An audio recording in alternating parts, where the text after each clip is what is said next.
Meus irmãos, a paz do Senhor Jesus, graças ao bom Deus, aqui estamos mais uma vez, mais uma semana, dando sequência ao nosso estudo, nosso quarto módulo do curso médio em Teologia, da Escola Teológica Shema. Estamos estudando o livro Hermenêutica e Homilética e hoje, exatamente hoje, com a ajuda de Deus, concluiremos a primeira parte, que lida com a hermenêutica bíblica, e já daremos início também, com a graça de Deus, da segunda parte, a saber, a homilética. Vamos nos colocar sobre os pés, orar, louvando já a Deus pela presença dos alunos, saudando os que estão nos acompanhando através da transmissão, quer agora ao vivo, ou que esteja nos assistindo em um outro momento. Deus abençoe a todos. Oremos. Querido Deus e Pai, nesta noite em que nos reunimos na Tua casa mais uma vez para estudar a Tua palavra, nós manifestamos a Ti a nossa sincera e profunda gratidão por termos este privilégio, esta bênção alcançada da parte do Senhor sobre as nossas vidas. Obrigado pela vida de cada aluno que aqui já está. Peço a Tua bênção sobre os que estão a caminho e logo chegarão. Alcance também os que estão neste momento nos acompanhando, em qualquer parte deste Brasil e do mundo. Que a bênção do Senhor seja sobre todos nós, trazendo-nos iluminação, entendimento, compreensão da Tua palavra. Abra os olhos do nosso entendimento, abra o nosso coração para receber a boa semente da Tua palavra e que a mesma frutifique e redunde, ó Pai, em frutos que glorifiquem o Teu nome. É a nossa oração em nome de Jesus. Amém. Amém. Meus irmãos, na semana passada nós demos início, dentro dessa parte final da hermenêutica bíblica, nós demos início ao capítulo 3, onde começamos a falar sobre as particularidades do texto bíblico, mostrando que faz-se necessário nós termos o cuidado de entender que o texto bíblico, ou seja, a Bíblia Sagrada em geral, ela tem algumas particularidades, algumas peculiaridades. Existem figuras de linguagem, existem textos literais, existem fatos, existem tipos, símbolos, alegorias, parábolas, profecias, poesias, etc. Exatamente sobre o que eu acabei de dizer foi que nós começamos a falar e que deve ser respeitado quando trata-se da interpretação dos textos bíblicos. Primeiro, nós precisamos entender qual é a particularidade daquele texto que está sendo alvo do nosso estudo. É uma parábola? Sendo uma parábola, eu fiz até uma representação, por assim dizer, na semana passada. É como se a hermenêutica ela nos desse um armário com muitas ferramentas, e aí quando você vai estudar parábola, você vai a esse armário e busca a ferramenta própria para ser usada na interpretação de parábola. Se você vai estudar uma profecia, você vai então nesse compartimento e busca a ferramenta própria para ser usada na interpretação de profecia, sendo poesia de igual modo, tipo, símbolo, etc. Então a gente precisa primeiro discernir, entender, perceber qual é a particularidade daquele texto que estamos estudando, para então sabermos qual é a ferramenta que deveremos lançar mão para fazer a correta interpretação do texto. E aí nós já falamos, ainda na semana passada, das parábolas, demos aqui algumas ferramentas a serem utilizadas quando da interpretação de parábolas. Falamos de profecia, página 17 e 18, e na página 19 nós falamos também sobre poesia. No final da página 20, é o assunto que começaremos a tratar agora, são os tipos, tipologia. Tipo é uma classe de metáforas que não consiste meramente em palavras, mas em fatos, pessoas ou objetos, que designam fatos semelhantes, pessoas ou objetos no porvir. Estas figuras são numerosas e chamam-se nas Escrituras sombras dos bens vindouros, e não a realidade dos mesmos, como está em Hebreus 10, versículo 1. E, portanto, assim como todas as sombras oferecem meramente uma representação imperfeita, de modo que frequentemente precisamos olhar para vários deles juntos para obtermos uma ideia completa da própria substância. Então, aqui uma significação etimológica de tipo, do grego, como está, tupos. Tupos significa, num sentido doutrinal, um tipo, significa uma pessoa ou coisa que prefigura algo ou alguém, e aí eu coloquei entre parênteses porque a maioria esmagadora dos tipos são representatividades da pessoa do Messias, de Cristo, sua obra e, enfim, seu caráter e profecias que se cumprem nele. Então, são figuras ou pré-figurações da vida, da obra, enfim, do Messias como um todo. A maioria dos tipos são assim. Por isso que você ouve muita expressão, José é um tipo de Cristo. Aí você pega traços ou recortes da vida de José e você consegue fazer uma analogia com recortes também da vida de Cristo, e faz então esta comparação que nós estamos chamando aqui de tipológica. Daqui a pouco eu vou explicar ainda com mais profundidade, mas já que eu citei o José, aí a gente vai destacando. José era o filho amado do seu pai, Jesus é o filho amado do pai. José foi rejeitado pelos seus irmãos, Jesus foi rejeitado pelos seus irmãos. Está percebendo como é que a gente vai construindo a tipologia? Você vai pegando momentos da vida desse personagem, agora estou falando de um personagem, como a gente já explicou aqui, tipologia poderiam ser objetos ou fatos, mas estou pegando aqui uma pessoa, só para dizer, né, objeto, a gente poderia tratar do tabernáculo. O altar do holocausto é um tipo de Cristo que sofre o sacrifício, o juízo no nosso lugar. O altar do incenso é um tipo de Cristo intercedendo por nós. Então, está vendo? Objetos também, faz esta conexão tipológica. Então, via de regra, o tipo, ele segue essa linha messiânica.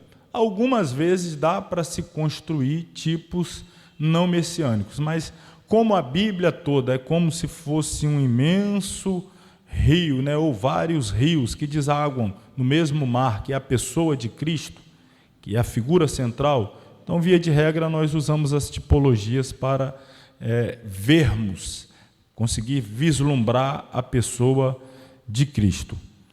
Tipo é uma classe de metáforas, a gente já leu, né, que não consiste meramente em palavras, mas fatos, pessoas, objetos. Fatos, a gente pode pegar episódios. A abertura do Mar Vermelho para a travessia do povo é um tipo da saída da igreja, do mundo, em direção a Canaã celestial. Então, a igreja deixando para trás o Egito, símbolo, o Egito, símbolo do mundo, e aí o mar se abre, a igreja, né? Então, estamos fazendo aqui também uma tipologia por intermédio de fatos. Pessoas, eu citei o José, objetos, eu citei o tabernáculo. Então, sempre designando fatos semelhantes, pessoas, mas apontando para o porvir. José, Jesus, tabernáculo lá na frente, Jesus, a travessia do Mar Vermelho, lá atrás, a igreja lá na frente. Então, sempre nós vamos fazer conexões entre algo do passado apontando para algo do futuro. E, mais uma vez, é importante frisar também que, numa construção tipológica, nós precisamos respeitar e não forçar a barra, que, às vezes, as pessoas se empolgam e querem transformar em tipos aqueles que nada tem a ver. Nada tem a ver. Às vezes, um pequeno, mínimo detalhe de um personagem, de um episódio, e aí querem transformar em tipo de Cristo, e aí acaba trazendo mais prejuízo, joga mais escuridão do que luz. Já que os tipos são sombras, E o antítipo, já vou até colocar aqui, ó, tipos e antítipo, né? O tipo é essa figura, essa sombra. O antítipo é aquele que está sendo representado, para onde a luz está sendo lançada. Ou seja, se José é um tipo, logo Jesus é o seu antítipo. Se o tabernáculo é um tipo, Jesus é o seu antítipo. Se o povo de Israel saindo do Egito é um tipo, a igreja é o seu antítipo. Então, o antítipo aqui é exatamente a figura, o personagem, quem o tipo está lançando luz, está representando, está sendo uma espécie de sombra. E aí eu volto ao ponto, precisamos ter muito cuidado para não forçar a barra. Já vi gente tentando transformar Faraó num tipo de Cristo. Faraó é um tipo de Cristo, por quê? Porque ele era, aí pega um traço mínimo de alguma coisa, mas se você analisar, tem muito mais coisas que coopera contrário, que vai na contramão, logicamente, analisando de forma lógica, é muito mais contrária do que propriamente assim, uma conexão objetiva, que quando tenta se fazer tipologias com elementos que notadamente nada tem a ver, prejuízo é maior do que o objetivo de querer trazer luz, etc. Então tem que ter cuidado. Eu percebo pessoas querendo forçar a barra, fazer parecer um tipo de algum evento, pegando o texto. E isso acontece muito, principalmente com interpretação de profecias. Aí o pessoal é sensacionalista, aí você vai para o YouTube, as pessoas querem, a guerra da Ucrânia está lá na Bíblia, aí pega um texto lá e diz que já estava profetizando esse evento. Alguém pegou o livro de Naum, por exemplo, que estava profetizando a queda da Assíria, e nessa profecia ele fala sobre a derrubada da cidade, que naturalmente, por ser uma cidade murada, protegida, era cercada por várias torres. Era natural, era comum do mundo antigo. As cidades eram muradas, Babilônia era murada, Jericó era murada, Jerusalém era murada, era a proteção natural das cidades, muradas, e os muros tinham as suas torres, onde ficavam os sentinelas. E aí, dentro da profecia de Naum está vendo a queda e diz que as torres cairiam. Aí alguém já, olha lá, as torres gêmeas caiu lá em 2011. Aí a Bíblia já falava lá, ó, que as torres iam cair. Mas, poxa, olha que forçação de barra. Qualquer torre que caísse ao longo de milhares de anos, aí a torre caindo, aí ó, falou, olha lá, falou ali, aí falou de novo, olha lá. Ó. Qualquer torre que cair, cai uma torre de transmissão de internet, aí lá, a Bíblia já falou que a torre ia cair, ó. É forçação de barra. Não vai falar sobre anticristo, aí está sempre querendo, esse aqui é o anticristo, aquele. Então, tomar cuidado, que quando a gente vai usar a linguagem tipológica, a Bíblia tem, a Bíblia fala numa linguagem tipológica, fala, mas sejamos cautelosos. É um terreno que exige muita cautela, para que a gente, às vezes, querendo transmitir uma mensagem recheada de conteúdo, às vezes se passa aí até por um sensacionalista, né? Não alguém comprometido com a verdade bíblica, mas mais um sensacionalista que está querendo aí forçar a barra. Exemplos de tipo, voltando aqui, os tipos são, na verdade, lições concretas de Deus.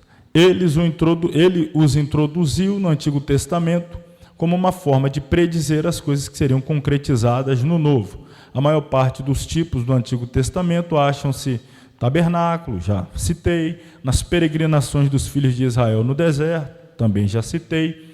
Vários dos tipos do Antigo Testamento são explicados na Epístola aos Hebreus, especialmente capítulos 9 e 10 dessa epístola, ao explicar as várias disposições do tabernáculo.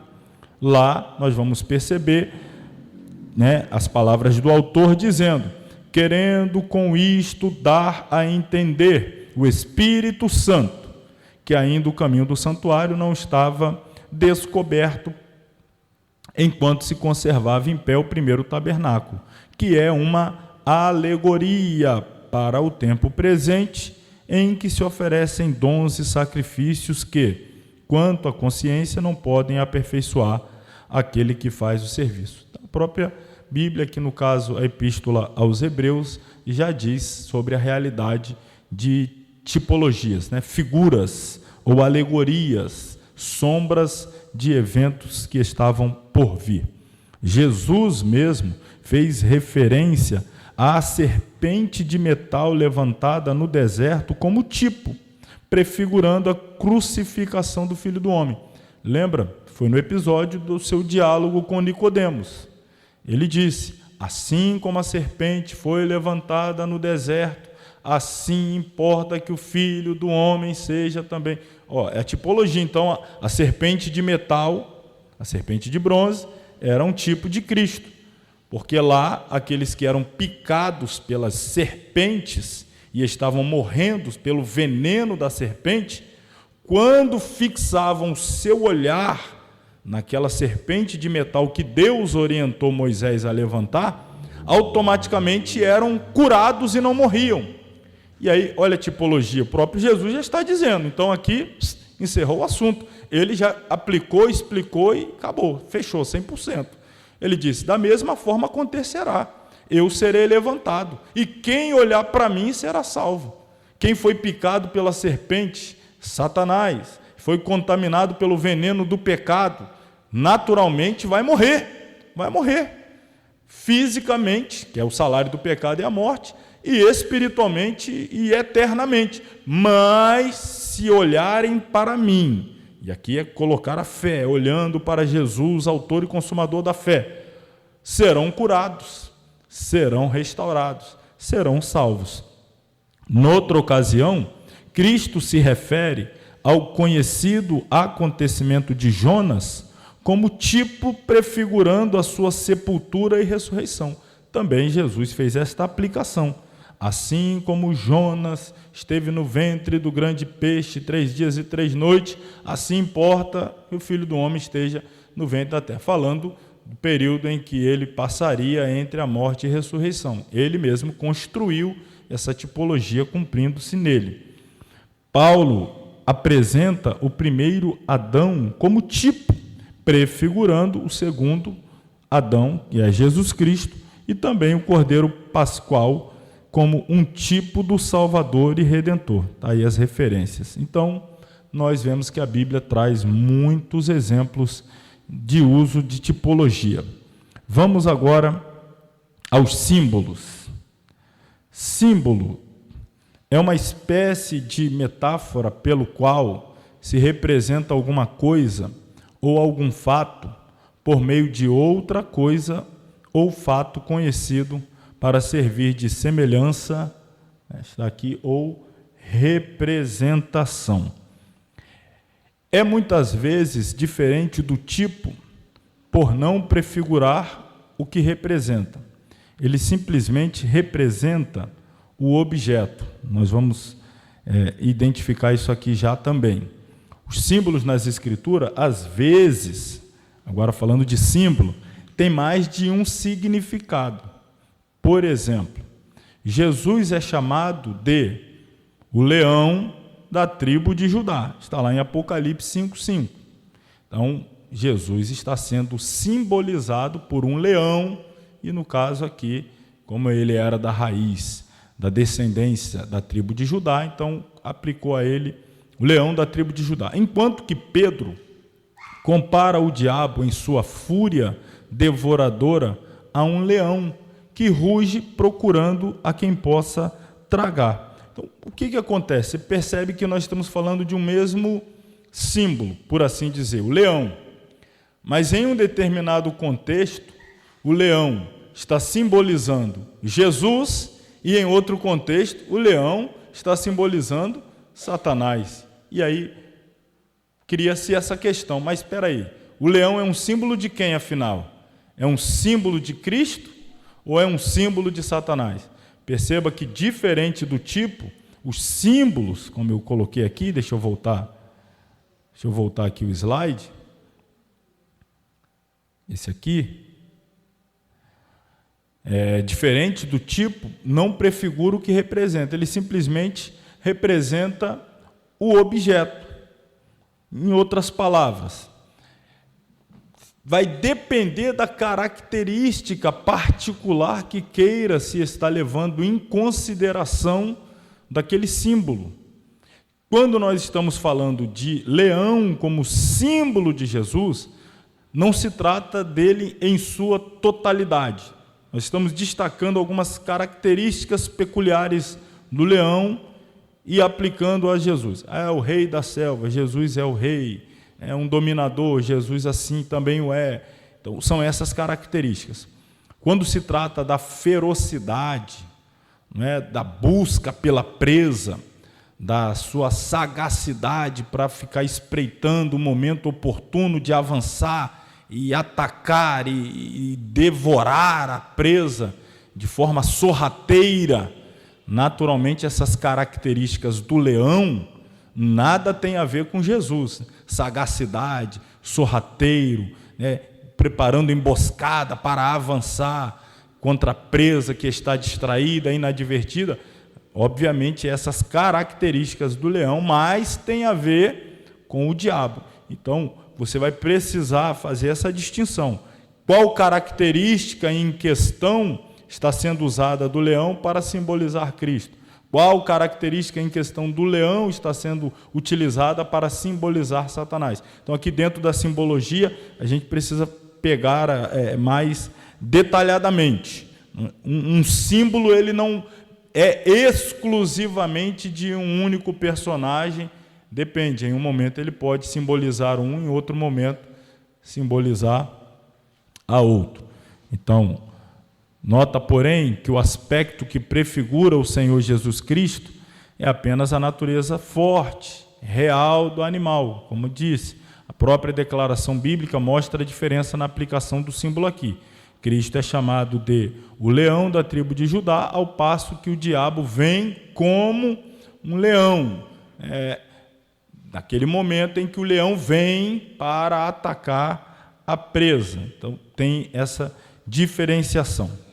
Para nós finalizarmos este capítulo, vamos falar agora de classes de símbolo, e eu trouxe aqui 3 classes de símbolos, são as mais utilizadas, mais observadas ao longo da Bíblia. Dentre as diferentes classes de símbolos na Bíblia, nós destacamos aqui 3 símbolos como objetos reais, ou objetos reais como símbolo. Nós vamos falar dos objetos, nós vamos falar sobre nomes e nós vamos falar sobre números. Então, objetos, nomes e números. Tudo aí na página 22, né? Objetos, nomes e números. Principalmente em se tratando de objetos, a referência maior sempre será, aqui está, né, o tabernáculo, com seus utensílios. Tudo no tabernáculo é simbólico, tudo.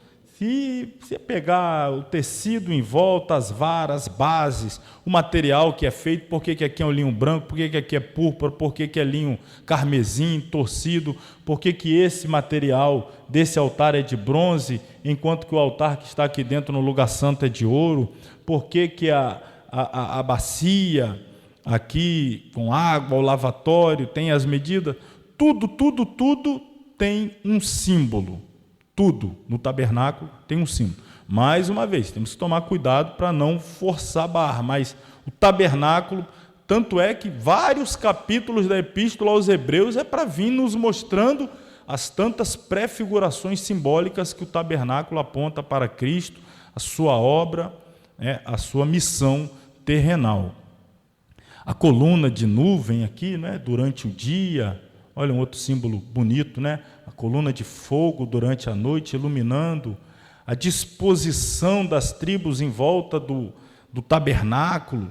3 tribos ao sul, 3 tribos ao norte, 3 tribos a leste, 3 tribos a oeste. A tribo de Levi no entorno mais próximo, que eram aqueles que estavam lidando diretamente com o ofício sacerdotal, as atividades. Tudo isso, irmão, tudo isso é riquíssimo.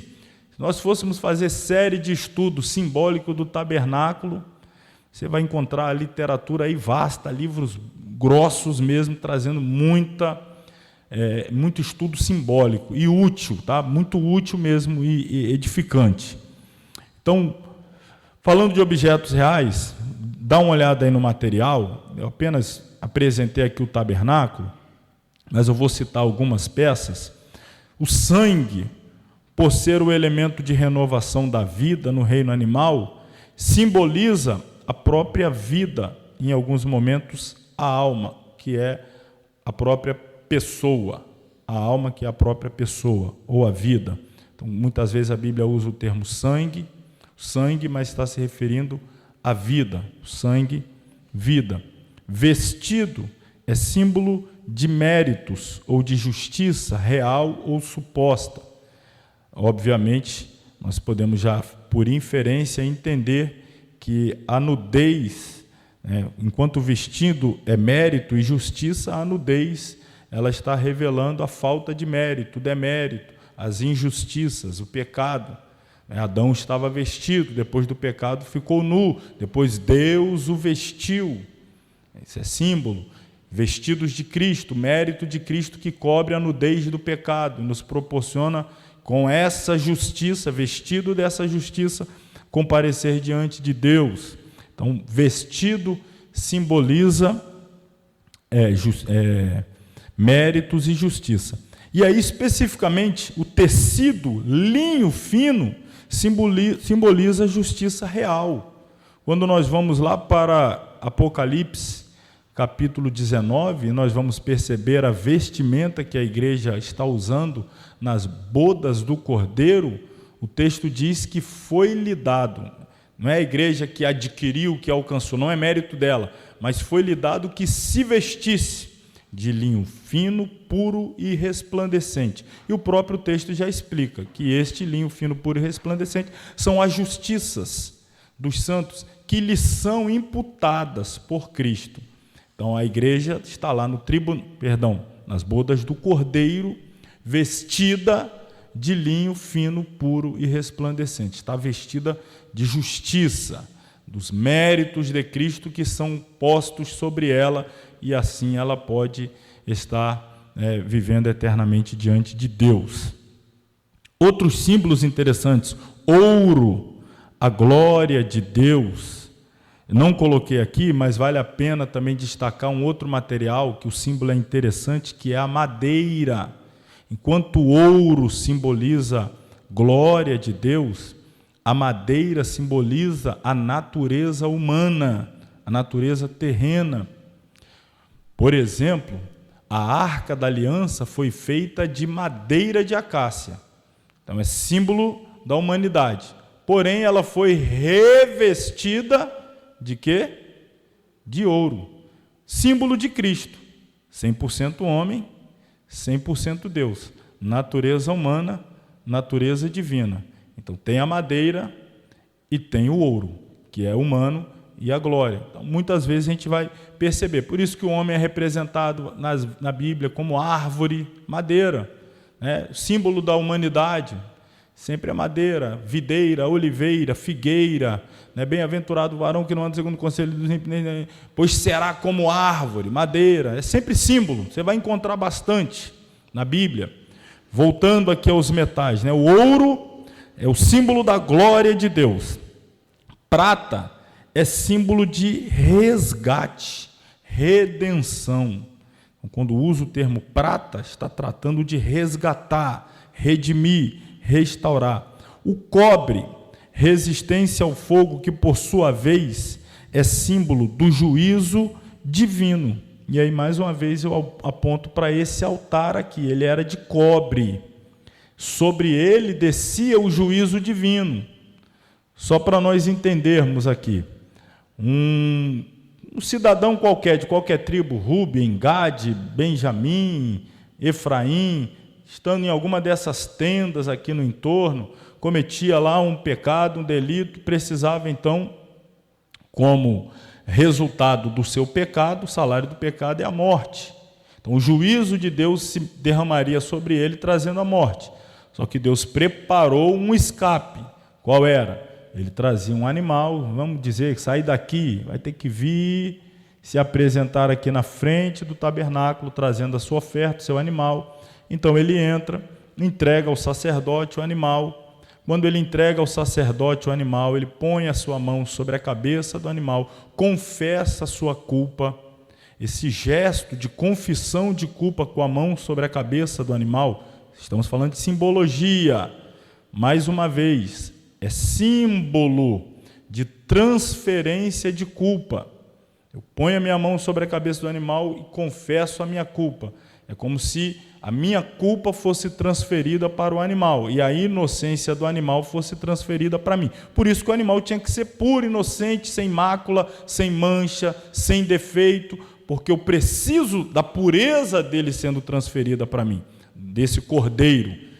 E a gente já sabe o símbolo apontando para Jesus, o Cordeiro de Deus, o puro e imaculado, que recebe sobre ele todos os nossos pecados e transfere para nós toda a sua pureza, sua santidade, a sua justiça. Então, olha o símbolo, passa para ele, é lançado sobre ele o nosso pecado, então o juízo vem sobre ele, e é lançado sobre nós a sua justiça, então Deus nos poupa da ira. É o que já estava acontecendo aqui.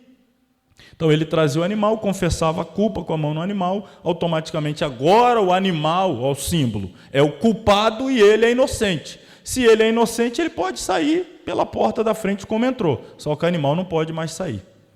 O animal vai ter que ser sacrificado. O salário do pecado é a morte, então o animal vai morrer.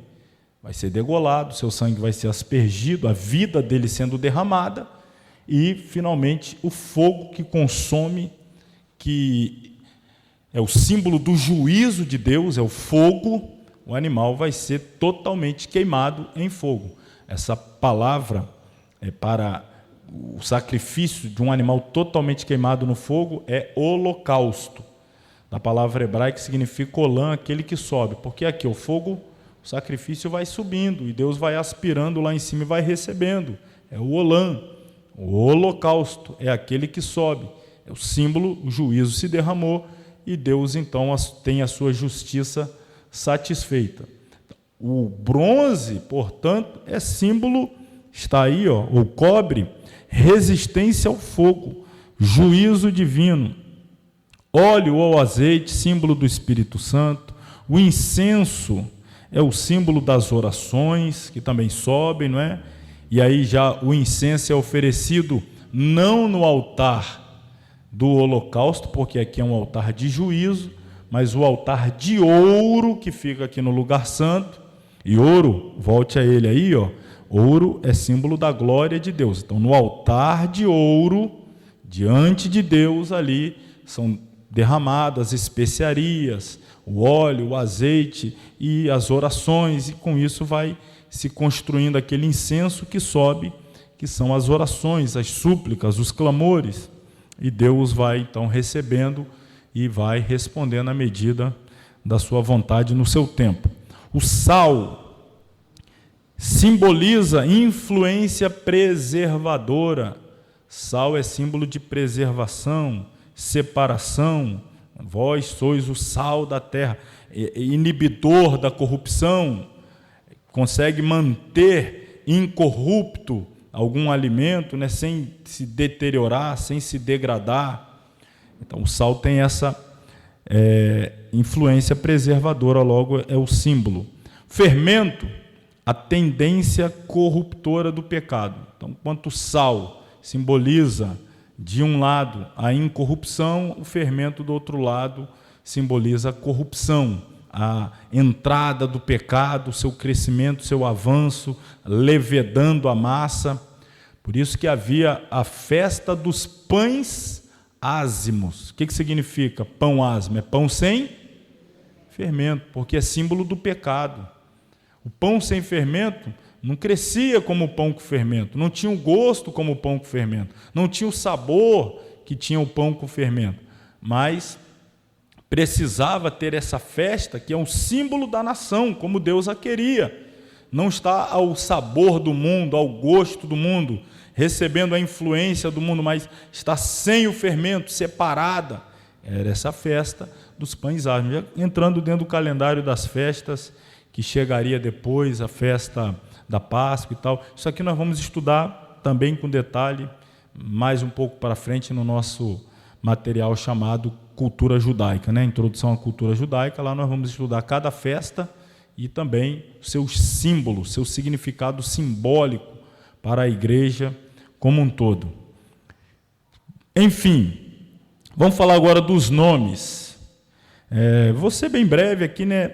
Quando se trata de nomes, não tem jeito, você tem que fazer um estudo que nós chamamos de etimológico. É pegar a etimologia do nome, o estudo do original na sua língua. Você está lá, o Abrão, o que significa? O Abraão, o que significa? Sarai, o que significa? Sara, o que significa?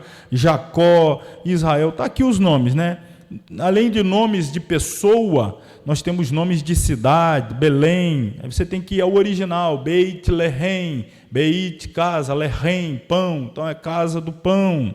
Babel, confusão. Babilônia, que também vem da mesma raiz, Babel é confusão. Egito, mundo, Calvário, sofrimento, Faraó, símbolo de Satanás. Aqui agora saindo um pouco do nome e apegando-se ao título, né, a figura daquela personagem, Faraó, Nabucodonosor, símbolo do inimigo, perseguidor, opressor, o nosso adversário. Então, quando se trata de nome, a gente tem que ir para a etimologia, estudar para entender o significado e o símbolo, principalmente em episódios, como aqui a gente acabou citando alguns, episódios em que ocorre mudança de nome. Porque o nome, ele traz com ele, está impregnado nele, está enraizado nele, identidade. Meu nome é a minha identidade, né? Quando alguém pede meu documento de identificação, está lá a minha identidade, meu nome, para saber que nome é pessoa, etc. Tem números agora também, mas via de regra o nome é a identidade.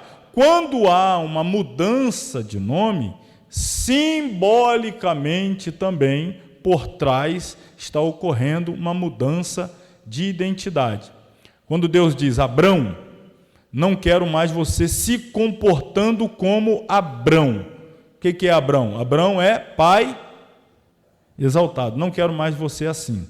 Eu quero você como um Abraão, que é pai de multidão de nações. Sarai, Sara, Jacó então nem se fala, né? Jacó, não se chamarás mais Jacó. Os dias de Jacó estão contados. Essa identidade não vai mais fazer parte da sua vida. Eu tenho uma nova identidade, e aí automaticamente um novo nome, de Jacó para Israel. Ish é homem, é príncipe, é soldado, é varão, tem várias interpretações para o Ish. Ra significa no sentido de posse. Então, homem, varão, soldado, príncipe, Deus. Israel, portanto, aí um príncipe de Deus, um soldado, um guerreiro, um homem, um varão de Deus. Então, quando se trata de nomes, não tem jeito. Tem que ir a fundo aí no estudo, dentro daquele contexto. É muito interessante. Traz riqueza, tá, irmãos? É trabalhoso. Demanda muito esforço, demanda muito investimento, às vezes, até financeiro, além do tempo, comprar materiais. E aqui a gente, vou até abrir um parêntese, né? Hoje a gente já foi abençoado pelo nosso irmão evangelista Marcos, mandou para mim, e depois eu vou compartilhar, depois da aula no grupo, alguns materiais em PDF, e o que eu vou compartilhar hoje, para que os irmãos tenham ideia, é um grupo de comentários bíblicos que eu possuo fisicamente em livro, mas esse grupo de materiais, de comentário bíblico, você adquirirá ele aí em torno de R$ 1.500. Porque o Antigo Testamento é em torno de 790, o Novo 750, e a gente vai, aos poucos, disponibilizando alguns PDFs que você pode usar, né, no celular, no tablet, no computador. Tem muita riqueza de detalhes. Você vê, são 15 volumes e cada um com 2.000 páginas, 1.800 páginas, é muita coisa. Material que eu tenho, minha esposa e eu usamos bastante para estudar sobre cultura, sobre história, costumes, e muito aqui também significado de nome, ajuda bastante aqui na construção de sermão simbólico, tipológico. Então, nós vamos disponibilizar depois esse material para quem goste de usar material virtual, né, ali.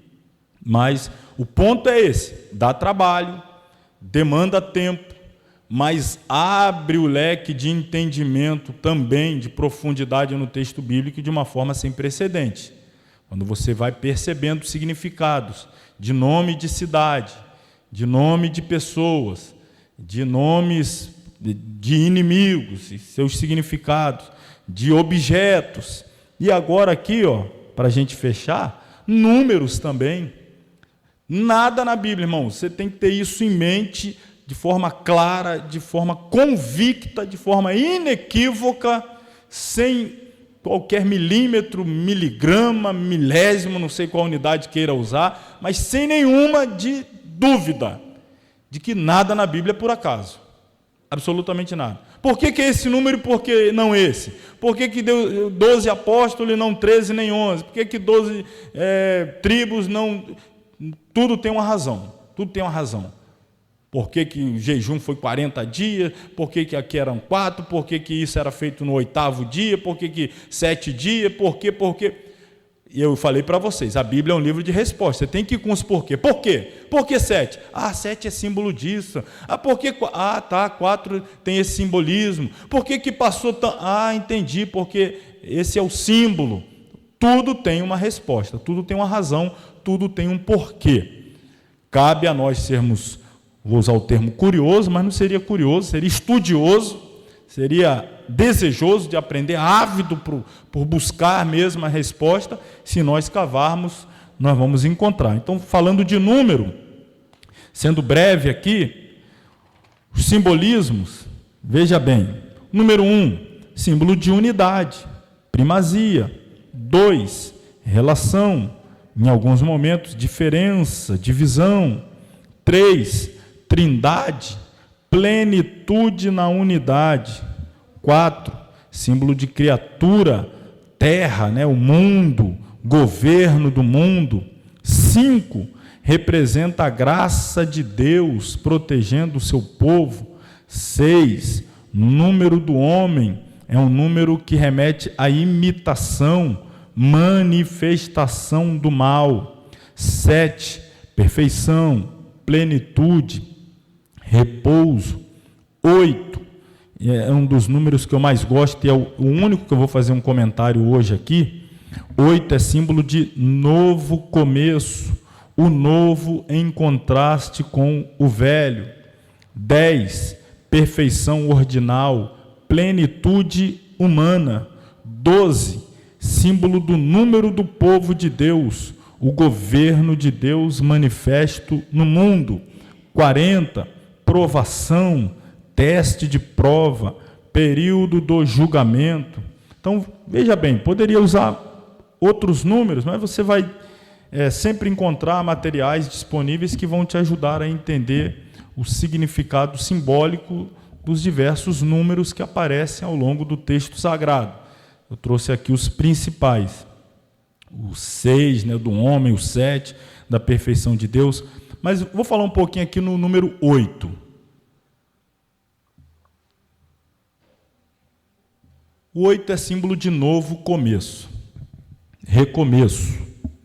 Não é? Novo, como coloquei aqui, um novo em contraste com o velho. Deus criou o mundo em 7 dias, né, e termina uma semana, 7, descansa. Aí o 8º já não é o 8º, já é o novo começo, começa um novo ciclo, volta para o 1, e assim sucessivamente. O 8 ali dá início a um novo começo. Mas, por exemplo, quando Deus resolveu mudar o nome de Abrão e Sarai para Abraão e Sara, eles haviam cometido um erro, uma tragédia, uma verdadeira tragédia que Deus realmente os confrontou duramente, Deus os repreendeu duramente por essa atitude, que foi tentar resolver o problema da esterilidade de Sara, da velhice, com artifícios humanos, a forma do homem. Eu vou usar o termo aqui, a maneira da carne, né? Guiado pela carne, orientado e conduzido pela carne. Qual foi a atitude? Introduziram no meio familiar a escrava egípcia. Então, olha, o Egito sendo colocado dentro de casa, e nesse relacionamento com o Egito, olha a carne aí, olha a maneira humana, nasce o Ismael. E aí é como eles colocam, não, é como se Deus tivesse cumprido. Deus, não é assim que eu faço, não é dessa maneira, não é do seu jeito, não é, já que Deus está demorando, eu vou fazer aqui, é como se Deus tivesse feito. Não é como se eu tivesse feito, não é assim que eu trabalho, não é dessa maneira. Isso aí é o jeito de vocês, isso aí é a forma humana, isso é a iniciativa da carne, a carne que não sabe esperar, a carne que não confia, a carne que quer se antecipar a Deus, agir à sua maneira. O Ismael é fruto da obra da carne. Aí Deus vai fazer o seguinte, vai mudar o nome de Sarai, vai mudar o nome de Abrão, e vai fazer uma cirurgia em Abrão, né? De Abrão para Abrão. Vai fazer a instituição do ritual do quê? Da circuncisão. Exatamente nesse momento. A circuncisão. E o que é a circuncisão? Precisamos aprofundar em detalhe aqui, mas a grosso modo, assim falando de forma superficial, mas que todos entendam, seria hoje uma cirurgia simples de fimose, mas para já usar um termo aqui que tem aplicação espiritual, é a remoção do excesso de carne. Olha a terminologia que eu quero usar propositalmente. É a remoção do excesso de carne do órgão reprodutor masculino. Então, perceba, Abrão tinha gerado com excesso de carne. Aí Deus está dizendo assim, você vai gerar por milagre, mas antes eu preciso remover, porque tem muita carne aí. Tem que remover esse excesso de carne. Isso é um símbolo. E Deus estabelece, institui como ritual a ser observado por todas as gerações. O ritual da circuncisão sobre os filhos de Abraão, os filhos de Israel. E até hoje é observado, até hoje. Todo judeu, quando seu filho nasce, em qual dia ocorre a circuncisão? Quem sabe? Quem sabe qual dia? O 8º dia. O 8º dia. Então, quando chega o 8º, dia 8, dia de vida, número 8, aí tem a cirurgia da remoção do excesso de carne, que é o símbolo de um novo começo. É quando Deus entra, é quando o milagre acontece, é quando o que foi produzido pela carne fica de lado e o que vai ser produzido como ação de Deus vai entrar em cena. Então, o número 8, ele simboliza novo começo, novo de Deus, a ação de Deus em contraste com a ação humana, o novo em contraste com o velho. E aqui se vale até dizer, não é? Algo interessante de observar também, que esse número 8, na matemática, talvez alguns saibam que quando a gente pega o número 8 e coloca ele deitado assim, não é? Tem um símbolo também na matemática. O 8 deitado é símbolo do quê? Do infinito, não é isso? Então, para você ter acesso a esse 8 aqui, ó, o infinito, você tem que passar por esse aqui, o novo começo. A remoção do excesso de carne. É o nascer de novo. É símbolo de novo nascimento. Então, só acessa a eternidade quem primeiro nasceu de novo. Irmão, se você não anotou o esboço para pregar domingo, você perdeu aí, deu bobeira. Fazer o quê? Depois assiste o vídeo, um papel e a caneta na mão, anota, prega e deixa o pai fazer o resto, né? Vamos ao último capítulo, então, do nosso material da hermenêutica, o capítulo de número 4. Nele, nós fecharemos tratando sobre princípios históricos e também teológico. Nós vamos ver aqui alguns princípios que foram e são utilizados ao longo da história e princípios de origem teológica, né, fundamentado na teologia, para serem utilizados nessa tarefa gloriosa de interpretação bíblica. Pela sua singularidade, a Bíblia não pode e nem deve ser interpretada ao bel prazer do leitor. Tenha ele a cultura que tiver, para captar a mente de Deus e o que o Espírito Santo ensina na Bíblia, necessita estudá-la segundo alguns princípios históricos e teológicos, que passaremos agora a expor, a apresentar. Então, nós temos que descobrir que princípios são esses, que têm sido usados, repito uma vez mais, ao longo da história, por tantos exegetas, hermeneutas, intérpretes das Escrituras, eruditos, piedosos homens de Deus. Eles vêm utilizando esses princípios de forma exitosa, e nós não precisamos inventar a roda, não é? Já tem milênios de dedicação na tarefa da interpretação bíblica que estão à nossa disposição. Homens santos, piedosos, tiveram trabalhos extraordinários que nós podemos hoje lançar mão desse trabalho na nossa tarefa também de interpretar textos bíblicos.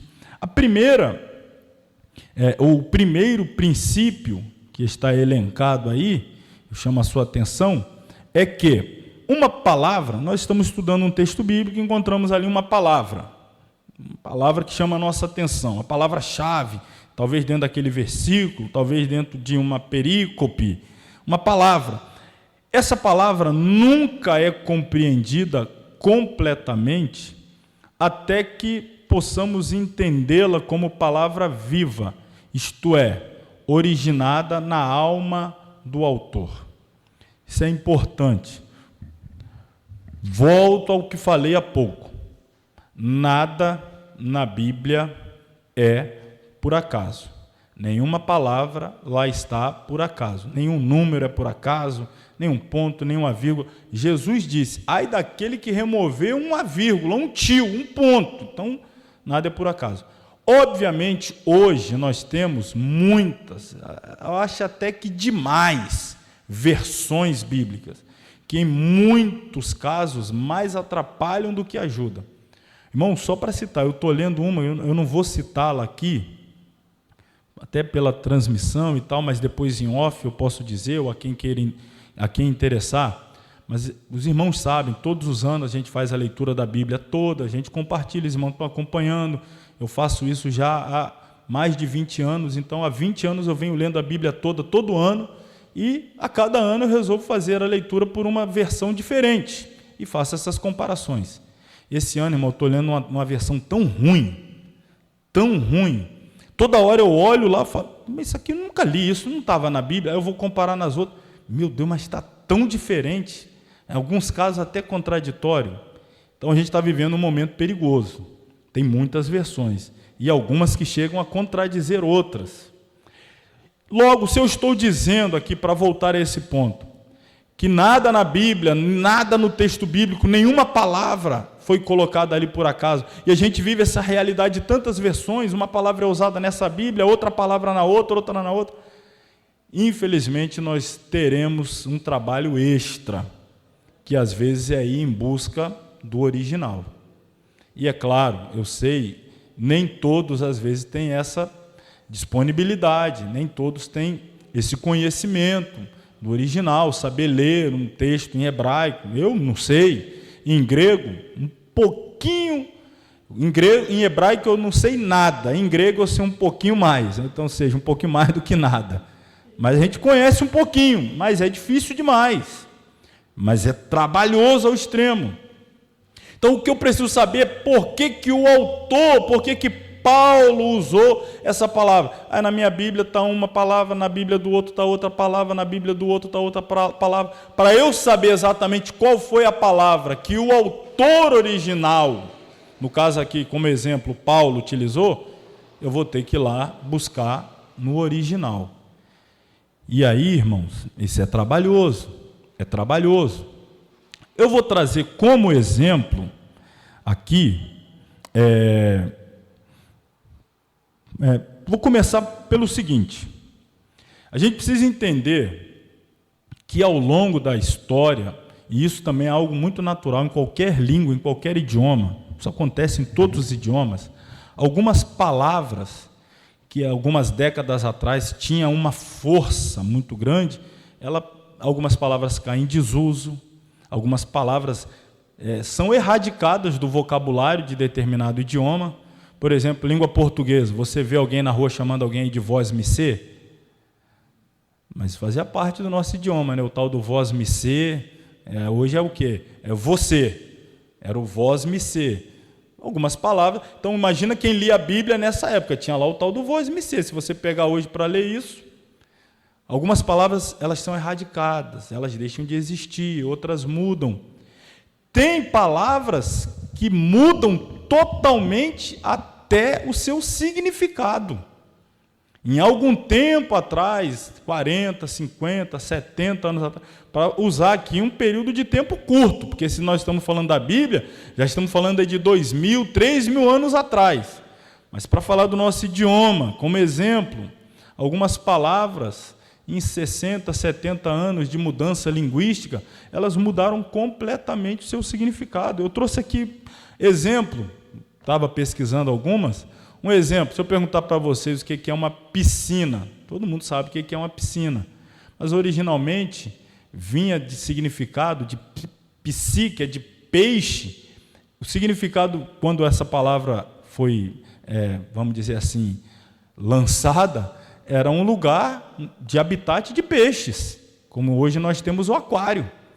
Então, falar piscina, algum tempo atrás, era você falar em um lugar onde se criava peixe. E hoje o que é piscina para nós? Já não tem nada a ver, né? Outra palavra simples, se eu falar para vocês armário. Armário era um lugar onde se guardava arma. Eu pergunto, vocês guardam arma no armário de vocês? Então, armário era lugar de guardar armas. Com o passar do tempo, mudou o significado da palavra. Hoje já é um lugar que se guarda tanta coisa. Pode guardar roupa, pode guardar, sei lá, lembranças, aparelhos de cozinha, etc. Então, estou pegando exemplos assim de palavras que elas mudam com o passar do tempo. Então, tem palavra que está na Bíblia que você lê hoje, talvez hoje para nós tenha um significado, mas eu preciso entender qual o significado que ela tinha quando foi dita.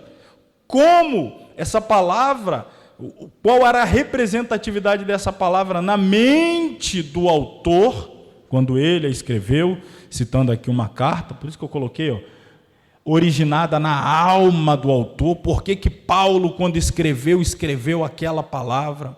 Quem leu aquela palavra, o que ele entendeu, qual era a força daquela palavra naquele tempo? E aí eu vou para um outro exemplo, a importância de nós termos acesso aos originais.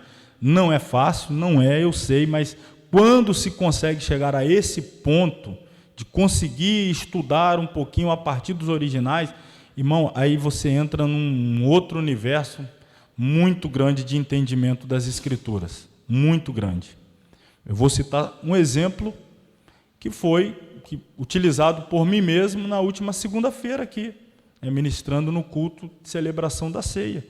Eu usei o exemplo do momento em que Jesus está restaurando Pedro, capítulo 21 de João, e ali tem aquela conversa, Pedro, tu me amas, Senhor, eu te amo, Pedro, tu me ama, te amo, Pedro, tu me ama, te amo. Só para usar essa palavra amor, na nossa língua portuguesa, ela está tão desgastada, amor está tão desgastada, que de manhã você acorda, aí o seu marido, a sua esposa traz café para você, assim, eu amo café. Já começa o dia falando que ama café, declarando todo o seu amor pelo café. Aí daí a pouco você vai trabalhar, e você diz, nossa, eu amo trabalhar. Tem alguém que fala isso? Não sei. Mas você ama café, ama trabalhar. Aí quando você está indo trabalhar, você vai com o seu celular no fone, está ouvindo lá uma rádio, e de repente entra nossa, eu amo essa música. Tudo você ama. Aí você encontra alguém, meu Deus, essa pessoa, nossa, como eu amo essa pessoa. Tudo você ama. Aí para terminar o dia, você dá um beijo no seu marido ou na sua esposa, boa noite, eu te amo. A pergunta: você ama seu esposo igual você ama café, igual ama trabalhar, igual ama música? Qual é o nível de amor aí? Tudo é amor? Você percebe? Tudo é a mesma coisa. Amo café, amo trabalhar, amo música, vamos fazer um piquenique. Opa, na hora, amo piquenique, amo passear na praia, amo correr, amo não sei o quê. Tudo eu amo. Aí você fica sem referência. Que é? Como assim? Quando a gente ia lá para o grego, na época bíblica, eles faziam distinção. Só para falar de amor, eles tinham 5 palavras. 5. A gente usa uma única palavra. Eu amo isso, amo aquilo, amo ele, amo ela. Tem até o amo ela, né? Isso é erro de português, tá? Mas o pessoal, eu amo ela. Os gregos usavam 5 palavras. Se ele vai falar de amor, num nível de relacionamento íntimo, né, conjugal, o chamado amor físico, carnal, erótico, eles tinham a palavra eros, que é esse amor, atração física, eros. Se era um amor nutrido entre amigos, ele usava o termo filéu. Se era um amor romântico, né, de namorados apaixonados, aí o termo já era o estorge. Se era o amor sacrificial no seu último estágio, aí já era usado o ágape. Eu pulei um aqui agora, até não me recordo qual pulei, mas daqui a pouco eu lembro, posso trazê-lo aqui também. Mas enfim, várias palavras para amor. É um amor erótico? É o amor de amigo? É o amor romântico? É um amor sacrificial, absoluto? Então, no exemplo de João 21, Jesus pergunta a Pedro, o verbo é esse aqui, ó. Você vai ler no original, agapao, né, do ágape. Então a pergunta é: Pedro, tu me amas com amor sacrificial? A resposta de Pedro é essa aqui, ó. Filo, o filéu, né, mas aqui filo. Senhor, eu amo com um amor inferior, um amor de amigo, um amor de pessoa que tem grande estima, grande consideração. Mas só quando você lê no texto bíblico, Pedro, tu me amas? Te amo. Parece que está respondendo na mesma altura, mas não está. Na segunda vez, Pedro, tu me amas? Agapao, a resposta, sim, Senhor, eu te amo, filéu. Na terceira vez, Jesus já vai usar o termo que Pedro estava usando. Pedro, tu me amas com amor filéu? Pelo menos você garante que você tem filéu por mim? Pedro então fica triste com essa pergunta. Por que Pedro ficou triste? Porque agora Jesus está usando o filéu, se entristeceu porque ele usou essa expressão, e olha como Pedro disse: Senhor, tu sabes de todas as coisas. Tu sabes que a única coisa que eu tenho por ti é filéu. Eu achava que tinha ágape. Eu disse lá atrás que tinha ágape, me equivoquei e te neguei. Eu só tenho filéu. E aí então encerra com Jesus, dando a ele a orientação de cuidar das ovelhas. Perceba que só o fato de você saber que houve palavras distintas, o texto já ganha uma outra conotação. E originalmente, quem leu sabia disso, que às vezes está oculto aos nossos olhos. Porque na tradução está te amo, te amo, te amo, te amo, te amo, te amo. Ah, então está tudo certo, tá, te amo. Não está tudo certo. Tem palavras diferentes ali. A conversa ali está em outro nível. Um está falando uma coisa, outro está falando outra. Então perceba, primeira coisa que nós devemos respeitar, só para trazer aqui, né? A ágape é muitas vezes associada a um amor incondicional, altruísta, enquanto filéu pode se referir a um amor mais fraterno, afeição, amizade. Voltando aí ao primeiro ponto, uma palavra nunca é compreendida completamente até que se possa entendê-la como palavra viva, isto é, como ela foi originalmente usada lá pelo seu autor. Então nós precisamos desse trabalho. Muitos comentários bíblicos, teológicos, exegéticos vão nos dar informações como essa e vão tornar muito rico o nosso estudo das Escrituras. Segunda, é impossível entender um autor e interpretar corretamente suas palavras sem que ele seja visto à luz das circunstâncias históricas. Mais uma vez, é a tarefa hermenêutica. A gente já falou isso daqui. Na hermenêutica, você se transporta para o lá e antigamente. Na exegese, você faz o caminho de volta, trazendo para o aqui e atualmente. Então, a primeira coisa é se transportar para lá e antigamente. No cotidiano daquele autor, as circunstâncias que ele estava vivendo, quais eram as circunstâncias históricas, aquelas palavras estão sendo utilizadas por ele dentro de um contexto de sua realidade. Por exemplo, quando Joel ele vai profetizar um grande juízo de Deus sobre a nação, ele vai usar a metáfora da praga dos gafanhotos, que ocorreu, foi uma realidade, foi um fato histórico que sobreveio à nação de Israel naqueles dias. Gafanhotos entraram e destruíram a seara, a lavoura, o produto da terra. Foi um prejuízo enorme, uma devastação muito grande. E agora, o próprio profeta vai fazer uso dessa realidade histórica, desse contexto histórico, e vai dizer que Deus vai enviar também um juízo como a praga de gafanhoto. Então é algo agora espiritual, mas que vai produzir devastação, ruína, prejuízos.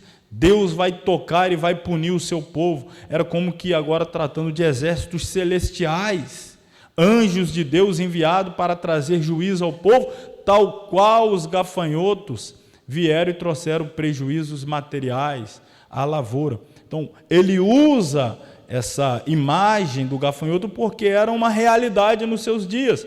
E se ele fosse falar, eu vou trazer aqui a figura de praga de mosca. Praga de mosca? Não. A gente acabou de sair de uma praga de gafanhoto, está vivo, essa realidade está latente para nós, e aí o profeta vem, usa essa expressão, está muito viva para o povo, que é o público-alvo primário ali da sua profecia. Para a gente conseguir pegar a força dessa palavra, a gente precisa se transportar para aquele momento da história, e aí você vai então entender essa força da palavra. Terceiro, ainda dentro desse contexto aí, uma vez que as escrituras se originaram de modo histórico, elas devem ser interpretadas à luz da história. A gente precisa remontar ao momento histórico, ao contexto cultural, geográfico. A gente vai ter que fazer essa viagem cultural. É um assunto até da próxima disciplina, né? O próximo módulo, não a homilética, mas o próximo módulo, teologia exegética, nós vamos falar sobre abismos, linguístico, cultural, histórico, por aí vai, temporal. E a nossa tarefa é construir pontes sobre esses enormes abismos. Porque a gente está aqui, tem um abismo entre a língua que nós falamos e a língua que era falada originalmente lá. Aí eu tenho que construir uma ponte para conseguir ir até lá e voltar para cá e trazer a resposta. Temos um abismo temporal, nós estamos em 2025, alguns acontecimentos 1000 a.C., 1500 a.C., eu tenho que fazer uma ponte para ir até lá e voltar para cá.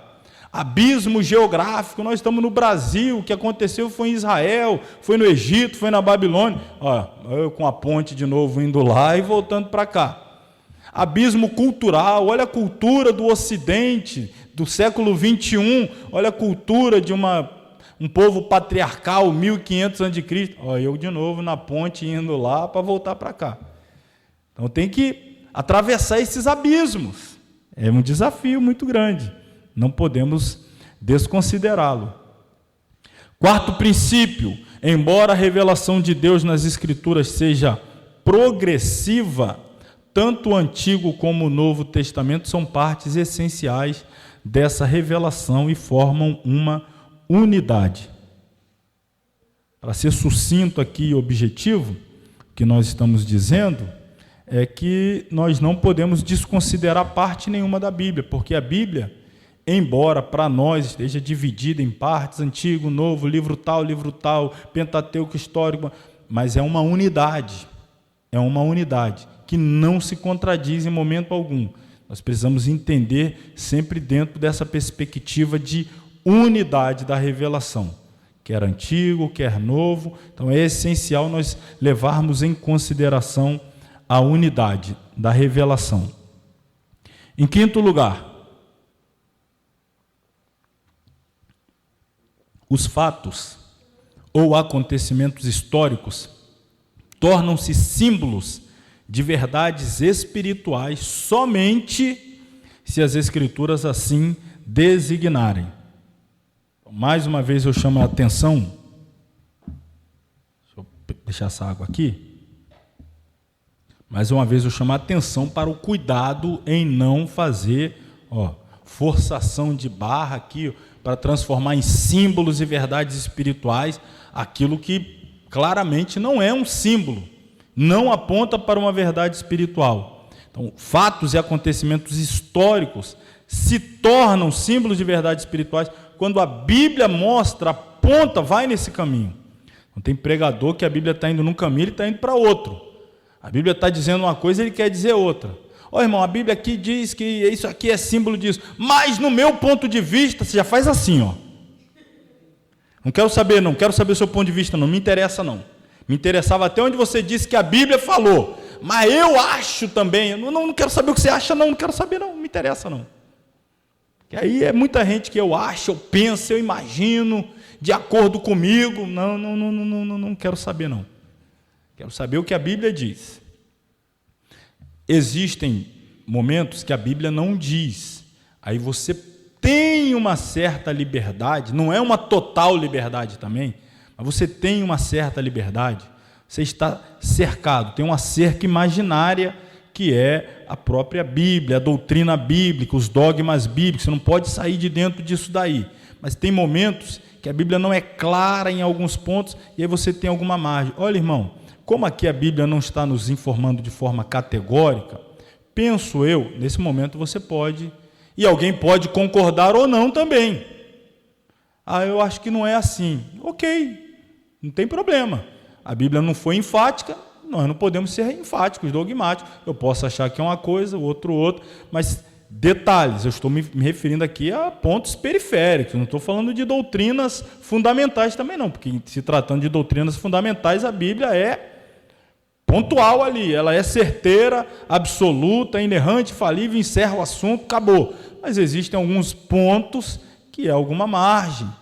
Como foi feito? É igual aquela história, Lázaro estava enfaixado, Jesus disse, Lázaro vem para fora. Olha, mas a Bíblia não diz como ele saiu. Aí alguém, eu acho que ele veio flutuando, eu acho que ele veio pulando, eu acho que ele caiu no chão e veio rolando. Aí você pode achar o que você quiser, a Bíblia não diz. Aí tem uns que já extrapolam, o flutuando é extrapolar demais, Quem ia ficar ali, lá vem um enfaixado, uma múmia flutuando. Então, mas tem uns que extrapolam. Mas você tem uma margem. Não, é verdade, não diz como veio. Ele estava enfaixado mesmo, todo amarrado. Pois é, eu nunca tinha pensado sobre isso. Como é que foi? A ideia dele faz sentido. Não, acho que não faz. Ou seja, estou falando assim, periférico. Que diferença faz para você? Se veio de um jeito, veio de outro, se rolou, se pulou, que diferença faz? Não, mas você pode considerar. Não se trata de doutrinas fundamentais. Sexto, você precisa compreender gramaticalmente a Bíblia antes de compreendê-la teologicamente, ou exegeticamente, ou etimologicamente. O que eu estou aqui dizendo, e acrescentando o exegética, a questão do significado das palavras, etimológica. Tem gente, acontece, a gente vive num país que a taxa chamado analfabetismo funcional, a palavra é essa, a taxa é muito alta de analfabetismo funcional. O que significa uma pessoa que é analfabeta funcional? não é uma pessoa que não saiba ler, juntar as palavras, né? O P com E é P, L, A lá, P lá, ele vai juntando as palavras, ele consegue ler. Aí nas estatísticas entra, a pessoa sabe ler, ele consegue juntar as palavras e falar qual é o som que é emitido quando você junta aquelas palavras. Mas às vezes a pessoa não é capaz de interpretar pequenos textos, pequenos parágrafos. Ele lê um texto pequeno, ele consegue ler, e aí você pergunta para ele, e aí, o que você entendeu? A resposta é o quê? Não entendi nada. Aí ele lê, mas ele não entende. Ele tem essa deficiência. A gente vive numa realidade, infelizmente, que a taxa de analfabetismo funcional é muito grande. Tem muita gente que sabe ler, mas não consegue entender o que leu. E aí eu estou chamando a atenção para que, antes de tudo, nós temos que nos acercar de que somos capazes de entender, de compreender certos textos dentro da nossa própria língua materna, dentro da nossa própria língua vernacular, né? O seu significado gramatical, léxico, etc, etc, tudo isso. Antes de querer ir em busca de significado exegético, teológico, às vezes acontece, pessoa nos procura, pastor, qual o significado dessa palavra lá no original hebraico? Aí você pergunta, você sabe qual o significado no português? Não, também não. Mas você já quer ir lá para o hebraico, você ainda nem sabe no português. É isso que eu estou querendo dizer. Primeiro, nós temos que saber a história da pessoa que já está querendo ir para o fundo sem nem acessar a superfície. Cada passo de cada vez, né? Um passo de cada vez. Aí eu trago aqui simples exemplos. Um deles a gente cita muito aqui, que é recorrentemente utilizado de forma equivocada, a palavra exortar. Qual é o significado dessa palavra? Na nossa língua, no português, é animar, é incentivar, é estimular, é encorajar. E aí as pessoas usam a expressão, olha, o pastor pegou a igreja, ó, exortou a igreja. Não, mas calma aí, exortar é animar, incentivar, estimular, encorajar. Só que na mente da pessoa, exortar significa o quê? Corrigir, mas não é esse significado. A palavra bíblica para corrigir é ademoestar, é outra palavra. Então, toda vez que você lê no texto bíblico e, de repente, exortou-os, aí na sua mente você já cria aí, exortou, aqui pegou ele, aqui o negócio ficou feio, hein? Exortou ele. Só que o significado não é esse, o significado é dar ânimo, dar encorajamento. Percebe como na sua mente você já está interpretando de uma forma, porque você entende aquela palavra equivocada, mas só o simples fato de entender aqui, gramaticalmente, já ajuda você, naturalmente, a fazer a aplicação correta. Estou falando você assim genericamente, né? Qualquer de nós, isso acontece com qualquer de nós. Você pode pegar uma palavra, a pessoa lê na Bíblia e pega lá uma palavra. Meu Deus, o que significa essa palavra? Não sei. Aí vai adiante, aí lê outra, também não sei. Lê outra. No final das contas, ele lê um capítulo e nesse capítulo ele passou por cima de 5, 6 palavras que ele não sabe o significado. Como é que ele vai compreender aquilo que ele leu? Olha o trabalho que dá. Tem que parar, visitar o Aurélio. Hoje nem precisa ir lá, no Google aqui aparece o significado. Entendi essa palavra. As pessoas não querem ter esse trabalho mínimo. Vai passando por cima. A gente quer ter, as pessoas querem ser pregadores, porque o que resolve esse problema do analfabetismo funcional, da dificuldade de compreensão de textos gramaticalmente, só tem um remédio: leitura. Leitura. Você tem que ler, tem que ser um leitor. Você precisa ler jornal, ler revistas boas da Escola Bíblica Dominical, ler livros, ler bula de remédio, também não tem problema. Leia, tem que ler. A pessoa quer ser pregador. Você quer ser pregador? Maravilha, quero ser pregador. Gosta de ler? Não gosta de ler. Eu quero ser um ensinador. Gosta de ler? Não gosta de ler. Como é que pode? Como é que pode? Tem que ler. Mas como é que eu faço para gostar de ler? Leia. Porque no começo você não gosta, depois as pessoas começam a ter que te pedir para parar. Para, ler demais já. Você passa a gostar. Tem que ler. Ler que vai aumentar o nosso cabedal de conhecimento, nosso vocabulário, a nossa expressão. É leitura. Da onde que fulano tem tanta palavra? Porque ele lê. É leitura. Conhece o significado. Então, se a gente fugir dessa tarefa, que não é o outro, é nossa. Para eu entender, não é o outro ler. Sou eu que tenho que ler, sou eu que tenho que buscar. Então, a leitura é fundamental para que haja compreensão gramatical, léxico, do léxico, que é o significado da palavra na nossa língua, etc.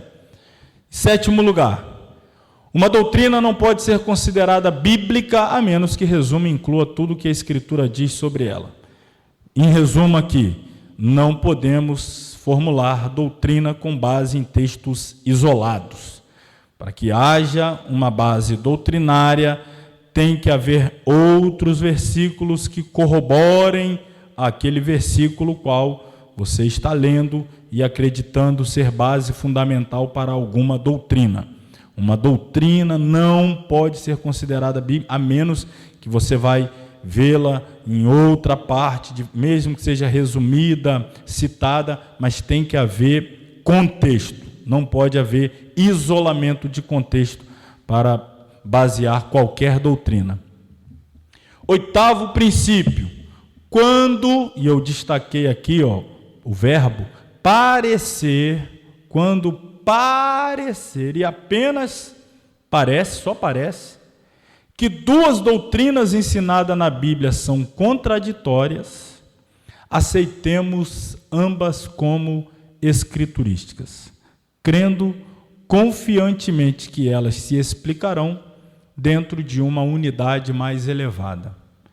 Resumindo aqui, que a nossa hora está indo bem rápido, o que eu estou dizendo aqui, falando num português bem popular, e aplicando a mim, você aplica a você. Quando eu leio algo e parece-me que é contraditório, o que eu tenho que aceitar? Não há contradição, sou eu que sou ignorante, eu ainda não consegui entender, ainda não atingi a capacidade de compreender isso. Eu vou aceitar, porque é bíblico, é inspirado pelo Espírito Santo, não há contradição. Em algum momento Deus vai bater com o martelo dele na minha mente, vai abrir meu entendimento e eu vou compreender. Por ora, sou eu que não estou sendo capaz de compreender. Eu falei semana passada, tem gente que são os caçadores de contradição na Bíblia. Aqui eu vi isso, aqui eu vi isso. Ele é ávido por ficar achando coisas aqui, ali, ali. Nós temos que ser humildes, não há contradições. Eu que sou limitado. Sou eu que preciso ler de novo, ler, tornar a ler, reler, buscar um comentário, buscar um original. Então, as pessoas não querem trabalhar, só querem lançar as dúvidas. Não, eu acho que tem contradição aqui. Olha que responsabilidade. Ao invés de se certificar, com base em muito estudo, oração, pedindo o socorro do Espírito Santo, ajuda, enfim, é assim que nós devemos proceder, quando estivermos diante de textos que aparentemente são contraditórios.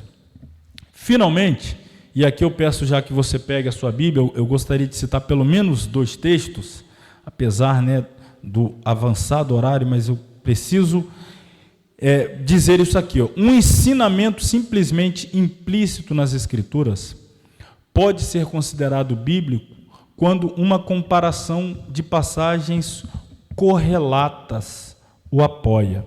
E aí eu preciso falar sobre a questão de passagens correlatas. O que são passagens correlatas? São textos da Bíblia em que a explicação desse texto você só vai encontrar em um outro texto. É isso que a gente chama de passagem correlata. É uma outra passagem bíblica, mas que tem correlação, tem uma conexão com essa passagem. Então você está lendo um livro da Bíblia aqui, o Gênesis, o Êxodo, e alguma coisa ficou em aberto, parece que não fechou. E você continua lendo a Bíblia, daí a pouco você chegou lá em Hebreus. Aí você encontrou lá em Hebreus a explicação que ficou em aberto para algo que não fazia sentido para você lá em Gênesis. Estou dando um exemplo assim aleatório. Então, via de regra, a Bíblia é uma unidade. Nós precisamos entender isso. Existem passagens correlatas em que uma vai explicar a outra. E aqui bem rapidinho, Eu gostaria que vocês abrissem no segundo livro das Crônicas, capítulo 32, versículo 21. Um episódio muito conhecido. A gente ouve mensagens, pregações, ensinamentos com base nessa passagem.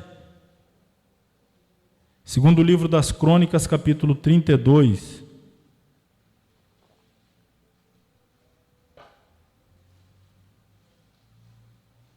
O episódio do cerco de Jerusalém, Senaqueribe, então o rei Ezequias clama ao Senhor, junto com o profeta Isaías, Deus manda a resposta. O versículo 21, quando nós lemos este evento histórico, de acordo com o segundo livro das Crônicas, o versículo 21 vai nos dizer que esse evento se encerra da seguinte maneira: então o Senhor enviou um anjo que destruiu todos os varões valentes, e os príncipes, e os chefes do arraial do rei da Síria. Perceba, segundo Crônicas 32, 21, diz que esse anjo, enviado pelo Senhor, destruiu todos os varões valentes, príncipes, chefes do arraial da Síria. Este tornou, o rei da Síria tornou com vergonha de rosto a sua terra, e entrando na casa de seu Deus, os mesmos que descenderam dele, a saber, seus filhos, o mataram ali à espada. A pergunta que eu faço: quantos são esses que, segundo Crônicas 32, 21, chama de todos os valentes, príncipes, chefes do arraial da Síria? Qual é a quantidade? Qual o número desse contingente? Alguém sabe? Na sua Bíblia, você tem aquelas colunas centrais, aonde tem um versículo, aqui está 21, aí você olha lá, tem um número 21, que é uma referência a este versículo, e te enviando para outras passagens. Algumas Bíblias isso está no rodapé, ou seja, aqui embaixo, mas a maioria costuma ter na coluna central, que a Bíblia é dividida, um pouco do texto está aqui, um pouco aqui, tem uma coluna central. Então, independente da sua estar na coluna central ou estiver lá embaixo, você precisa identificar aí, geralmente fica em negrito, o número 21, que é uma alusão a esse versículo, e logo à frente aí vai vir referências bíblicas. Algum de vocês tem aí? Se tiver, me diz qual é a referência bíblica que está aí. Perfeito, isso mesmo, 2 Reis 19, 35. É isso aqui que é uma passagem correlata. Então, calma aí, não entendi quantas são essas pessoas, eu quero saber. Aí aqui está me dizendo, vá lá no 2 Reis 19, 35. Ah, então peraí, vou lá. É isso que a gente vai fazer. Eu dei uma pausa nesse texto aqui, fui consultar um outro texto correlato para alcançar aqui, então, a resposta que eu quero. 2 Reis, eu abri aqui em primeiro, deixa eu... 2 Reis, qual mesmo? 19... 35, olha o que diz aqui, ó. Sucedeu, pois, que naquela mesma noite saiu o anjo do Senhor e feriu no arraial dos assírios a 185 mil deles. Agora eu tenho a informação. Foram quantas as pessoas? Então, Crônicas não me dá essa informação, mas Reis me dá. Então, isso são passagens correlatas. Aprenda a usar bastante isso na Bíblia. Use mesmo. Você vai ter passagem que ficou um pouco... Mas não entendi. Aí você busca ali as referências, aí você vai lá na outra. Muitas vezes a pergunta que você está com ela, você terminou a leitura cheia dessa interrogação, está te dizendo ali, ó, é como se fosse uma luz piscando, dizendo assim, lê aqui, ó, lê nesse texto aqui, procura nesse texto aqui, está ali a resposta. Aí você vai lá, passagem correlata. Eu poderia citar outras aqui, mas o tempo realmente não vai permitir. Mas a partir dessa informação, eu estou te dizendo, leia as passagens correlatas e você vai ter bastante informações úteis para o seu entendimento bíblico. Encerramos assim, então, a hermenêutica, passando agora a segunda parte desse módulo, que é a homilética. Se na hermenêutica nós estávamos tratando das técnicas, princípios, ferramentas em geral para a interpretação da Bíblia, a partir de agora nós vamos ver técnicas, princípios, ferramentas, enfim, para a transmissão da verdade bíblica, para a exposição, pregação, ensino, enfim. Agora é a parte onde nós vamos passar adiante aquilo que nós recebemos no nosso estudo. E aí, irmãos, via de regra, nós sempre passaremos muito mais tempo mesmo na primeira parte, que é o estudo pessoal, devocional, aquele estudo particular para compreender. Nós sempre vamos passar muito mais tempo ali. A estatística deve ser essa mesmo, a comparação temporal tem que ser sempre essa, muito tempo sentado, lendo, estudando, ouvindo, seminário, vídeo no YouTube, Bíblias abertas, outras Bíblias e comentário bíblico, e trocando ideia, conversa, tirando dúvida com alguém, e você somando os minutos, horas investidas, né? Não é gasta, investida aí, comparada com o tempo que você vai ficar de pé falando, a comparação, principalmente no começo da nossa caminhada. Eu estou no começo, mas eu estou me referindo ainda ao começo do começo, o chamado comecinho. Comecinho, alguém vai se identificar, era mais ou menos assim. Estamos aqui em junho, hoje é 11 de junho, né? Aí eu recebo um convite, tem como você pregar no congresso lá na igreja? Quando é que vai ser, meu irmão? Vai ser dia 28 de dezembro. Meu Deus, irmão, em cima assim, você me fala um negócio desse, pelo amor de Deus, 28 de dezembro já está batendo a porta aí, o que vai ser de mim? Não, irmão, vá orando, vá buscando, Deus vai te ajudar. O tema é esse aqui, João 3,16, misericórdia, que texto difícil, você já fica assim, desesperado, aí começa, né? Você tem 6 meses, aí você começa a ler aqui, ler ali, compra livro na internet, livro, comentário bíblico de João, e não sei o que, e vê pregação sobre João, e vai. Você fica 6 meses e anota, escreve, rascunho, e rasga o rascunho, joga no lixo, escreve de novo, e anota, e faz aquele monte de coisa. 6 meses estudando. Chegou o grande dia, seu coração pum. Você está lá no púlpito, lá, tremendo, suando, daqui a pouco chega a sua vez de pregar. Chegou o momento, te dão a oportunidade, aí você salva o Senhor com a paz dos irmãos, já todo, e começa, irmão, João 3,16 diz o texto, e aqui nós podemos ver, você olha no relógio, 5 minutos passaram, meu Deus, já falei tudo, 6 meses estudando, tudo que eu aprendi, já falei, o que eu faço agora? É desse jeito. Quem aí se identificou? É mais ou menos. É desse jeito, irmão. Você fica lá, e agora, irmão? Agora, Deus está me dando uma direção aqui, nós vamos cantar um hino, fica de pé, pega na mão do irmão. Aí para frente, né? Meu Deus, acabou a mensagem, você ficou 6 meses, aí no final você ainda sai reclamando, irmão, na próxima vez fala com tempo, irmão.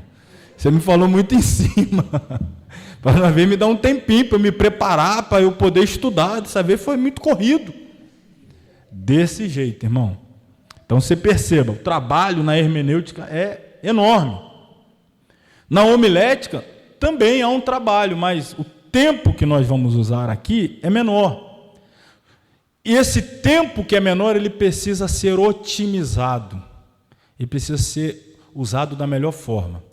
Vamos agora avançar, tirando desse momento lá do início. Você foi passando por essas etapas, eu passei, alguém já passou, alguém está passando, vai ganhando experiência, vai ganhando cabedal de conhecimento, vai acumulando informação, experiência, e agora você se tornou alguém que você tem tanta informação que quando alguém diz que você tem 1 hora para falar, meu Deus, eu vou ter que atropelar muita coisa, 1 hora só. É tanta coisa para dizer, é tanta informação, como é que eu vou fazer para falar tudo isso em apenas 1 hora? Olha que situação. Agora você está já numa outra realidade. Aí você vai precisar agora aprender a condensar informações, a preparar um sermão de forma que ele tenha coerência, que ele tenha uma boa introdução, um bom desenvolvimento, uma boa conclusão, de maneira que as informações que você tem a transmitir sejam compreendidas por todos aqueles que estão te ouvindo. Agora você vai usar alguns recursos para otimizar a sua responsabilidade na transmissão. Porque algo precisa ficar muito claro. A palavra, Ela vem de Deus, a mensagem ela vem de Deus, está revelada na Escritura, né, na palavra, ela é perfeita, inerrante, infalível. Só que entre a palavra, que tem a fonte perfeita, e ela em si é perfeita, e o público-alvo a quem ela será direcionada, ela vai passar por um canal imperfeito. Ela vai passar, né, essa água cristalina que está passando por esse cano, com furinhos, com sujeira, com imperfeições.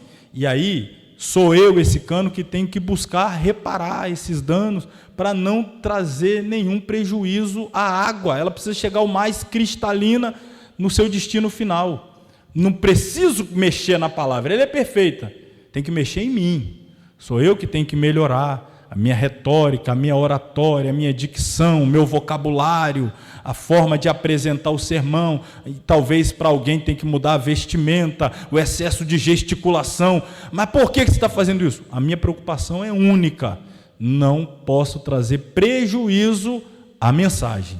No final do sermão, as pessoas não têm que se impressionar com a minha gesticulação, com a cor da minha gravata. Elas têm que sair, meu Deus, que palavra, eu recebi, eu entendi. Deus falou comigo, atingiu meu coração. Vou mudar de vida, vou abandonar aquele pecado. A palavra ela tem que chegar e fazer o seu efeito. Então, a homilética, ela não robotiza as pessoas. É aqui que está o estigma de muitos. Vou estudar teologia para quê? Para virar um robô, aprender a pregar? Você perceba, a gente já fez todo o curso básico em teologia, 16 disciplinas, estamos na 4ª do curso médio. Nesta 4ª disciplina, é só na segunda parte dela que nós vamos estudar a homilética, e quando você fala para alguém estudar teologia, ele já estigmatiza. Estudar para quê? Para aprender a pregar? Para virar... Agora que a gente vai falar sobre isso, e apenas em 2 aulas e meia, ou em 2 aulas e meia hora aqui da aula de hoje. 10 minutos, meia hora, mais ou menos. Mas quando você fala para alguém, vamos estudar teologia, ele já diz, não, para aprender a pregar, virar um robô, eu prefiro deixar o Espírito Santo agir. Mas quem disse que a gente não vai deixar o Espírito Santo agir? Ou quando você se matriculou na escola teológica, no primeiro dia de aula, o professor falou, a partir de agora vocês estão proibidos de deixar o Espírito agir na vida de vocês, hein? Se eu souber que alguém por aí está dando lugar ao Espírito Santo, vocês vão perder ponto na prova, hein? Tem gente que fala, não, eu não gosto de teologia não, meu negócio é a joelhologia. E eu pergunto mais uma vez, quem disse que nós estamos proibidos de dobrar o joelho e orar? Que a teologia impede alguém de também praticar a joelhologia. Pelo contrário, o que a gente mais faz aqui é estimular, incentivar, orientar, a que busque, a que ore, a que se consagre. E nós somos enfáticos em dizer que o sucesso, né, no melhor sentido da palavra, o ser bem-sucedido, ser exitoso no exercício ministerial, depende, antes de tudo, de uma vida devocional, de uma vida espiritual, de uma vida de relacionamento com Deus poderosa. Então, vamos à homilética aí. O sumário, irmãos, página 26. O que nós estudaremos? Hoje nós vamos ver aí a introdução, né? O tempo só nos permitirá ver a introdução. Adiante, nós vamos ver os benefícios da homilética, nós vamos falar sobre a pessoa do pregador, nós vamos falar sobre a estrutura do sermão, né? Introdução, desenvolvimento, conclusão, classificação de sermões. O que é isso? Existem sermões textuais, outros são temáticos, outros são expositivos. Entender essa diferença também nos ajuda a ir pelo melhor caminho na hora da entrega de uma mensagem, um sermão. Além disso, divisões do sermão e 10 mandamentos do pregador, eu coloquei aqui no final, para nós refletirmos. Sem delongas, introdução, Lucas 4,18, palavras proferidas por Jesus lá na sinagoga de Nazaré. Disse ele, lendo Isaías, o Espírito do Senhor é sobre mim, pois que me ungiu, para quê? Para evangelizar os pobres, enviou-me a curar os quebrantados do coração e pregar liberdade aos cativos, restauração da vista aos cegos, a pôr em liberdade os oprimidos E mais uma vez aí, anunciação, exposição, anunciar o ano aceitável do Senhor. O que nós vemos com essa palavra dita por Jesus aplicada a ele? Ele está lendo Isaías e aplicou a ele, né? Disse que ele era a pessoa de quem o texto estava falando. Foi ele quem foi ungido para pregar, para anunciar. Então, a pregação é a forma mais expressiva de disseminar o Evangelho de Cristo e ocupou lugar central no ministério terrestre de Jesus, né? O que eu estou já querendo dizer com isso é que Jesus é a nossa referência máxima de pregação. Ele é o nosso modelo maior quando o assunto é pregação. Ele é o nosso paradigma a ser copiado, né? O modelo a ser reproduzido. Ele identificou-se como pregador público quando visitou a sinagoga de Nazaré, na Galiléia, afirmando que fora enviado para evangelizar aos pobres e anunciar o ano aceitável do Senhor. Jesus foi um pregador itinerante. O que significa isso? Ele não estava fixo em um único lugar. Ele estava sempre indo de um lugar para o outro. Seu púlpito era quase sempre improvisado. Pregava no monte, outra hora na polpa de um barquinho, o alto de uma pedra, casa de amigos, ou mesmo a tribuna de uma sinagoga. Não tinha um lugar fixo ou uma sede. Não era ele que ficava fixo em um lugar e as pessoas vinham. Algumas vezes isso ocorria, mas muitas vezes ele ia até as pessoas. Ele ia na casa, ele ia na beira do poço, ele ia lá no tanque. Era ele que ia aonde estava o faminto, o sedento, e levava a mensagem. Lá, de vila em vila, de aldeia em aldeia, de cidade em cidade.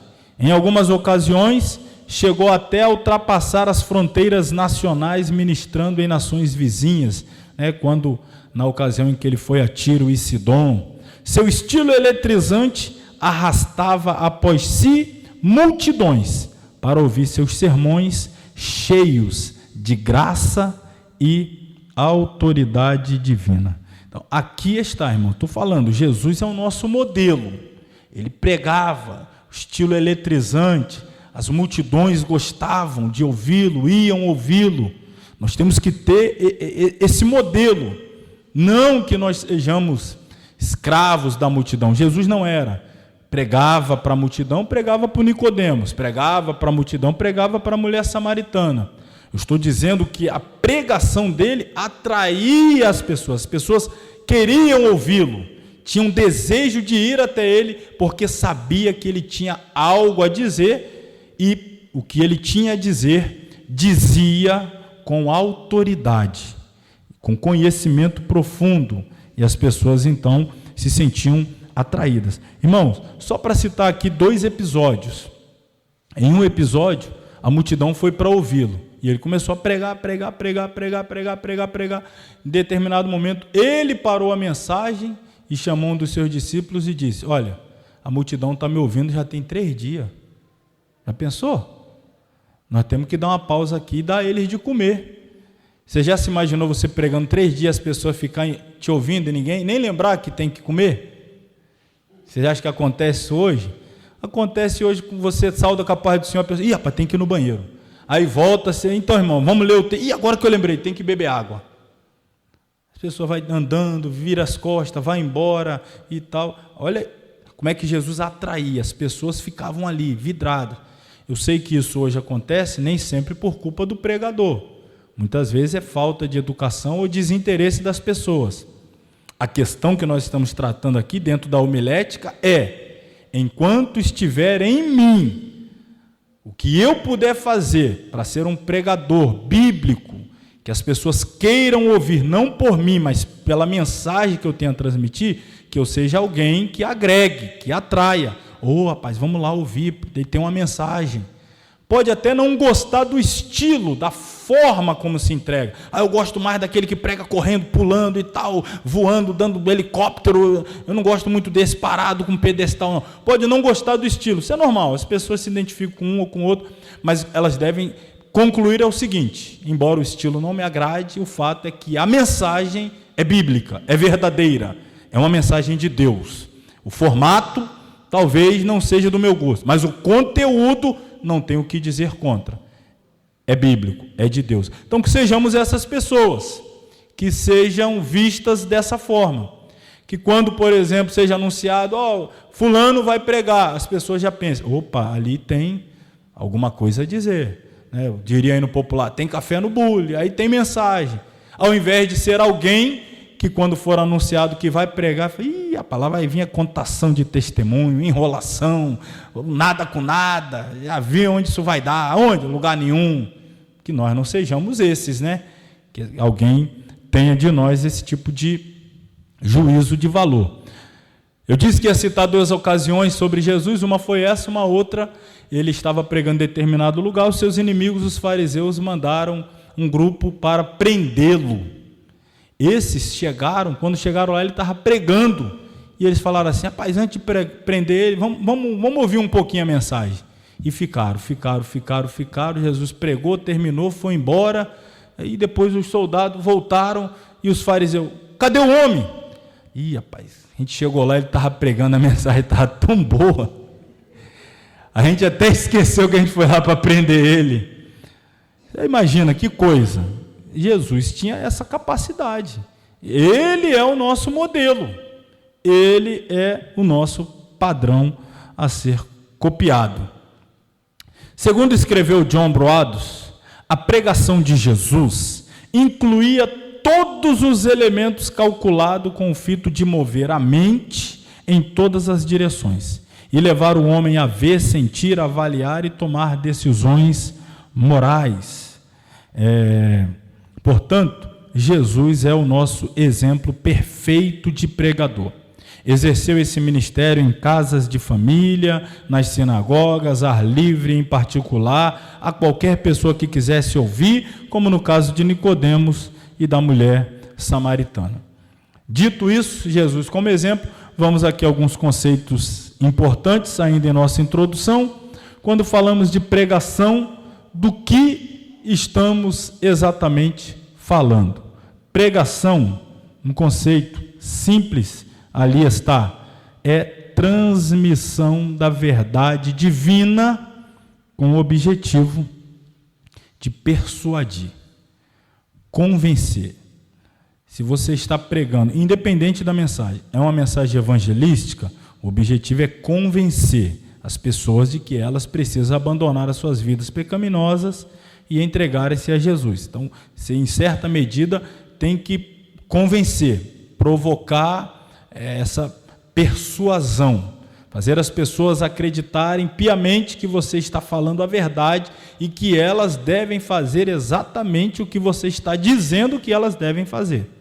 A pregação assume esse objetivo. Se é uma mensagem de cura divina, você está querendo provocar nas pessoas fé de que Jesus cura e tal, e quando você convidar à frente, elas movidas pela fé, respondem ao convite e vêm para receber a oração, porque foram persuadidas pela palavra que Jesus é o mesmo, ele cura, etc, etc. Então, toda pregação tem que provocar um convencimento dentro daquilo que está sendo exposto na pregação.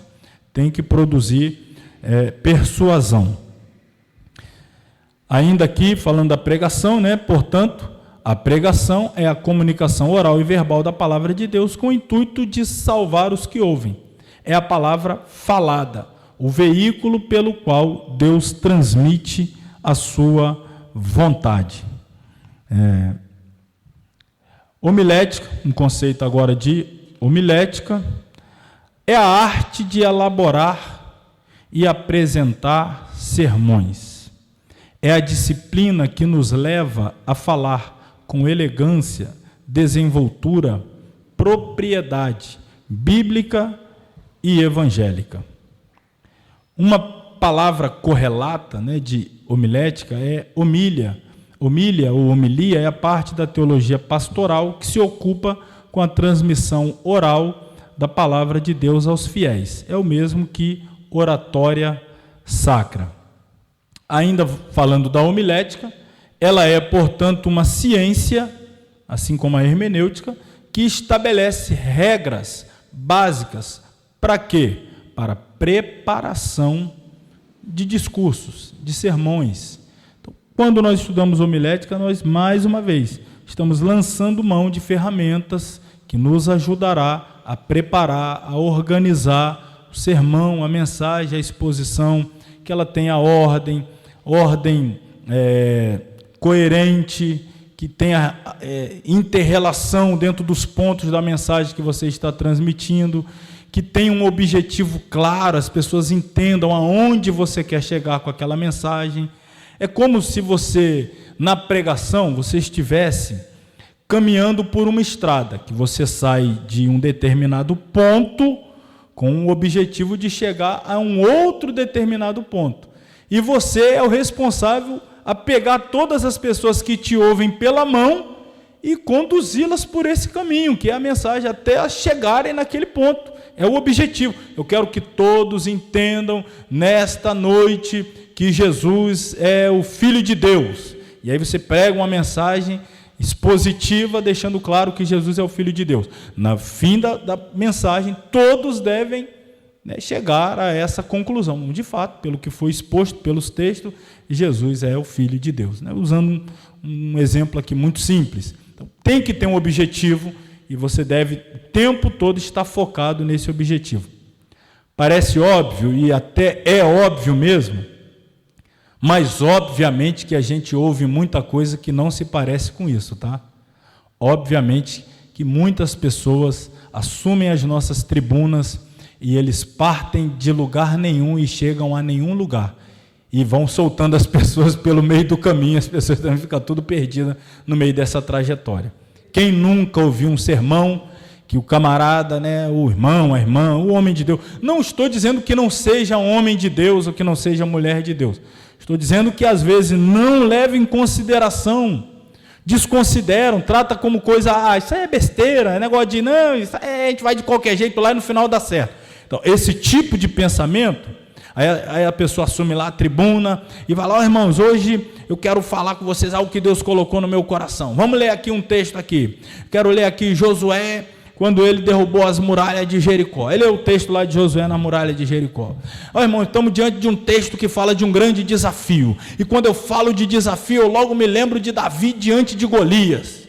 Meu Deus, a muralha, e Jericó. E já me levou lá para o vale, Davi com Golias, e ali naquela batalha, e o Golias vindo contra ele, e o Davi pegou as pedras, e quando eu falo de pedra, eu lembro do que Jesus disse para Pedro, eu sou a pedra, sobre esta pedra edificarei a minha igreja, irmão, e a igreja, Paulo já dizia lá aos Efésios, que a igreja, meu Deus, aí o homem vai para Efésios, a igreja é o corpo de Cristo. Quando eu falo num corpo, eu falo de diversos membros, alguns membros e não sei o que, e foi embora. Aí, infelizmente o tempo não vai dar para eu concluir a mensagem hoje, e o Espírito Santo vai falar melhor a cada coração. Aí você ficou assim, meu Deus, como assim? Aí no final do culto as pessoas se encontram lá fora, o pregador pregou sobre o quê? Aí fala, não, pregou sobre Davi. Não, rapaz, ele pregou foi sobre Josué. Não, ele não estava falando lá, não era sobre Paulo. Você vê, quem fala muito no final das contas, não fala nada.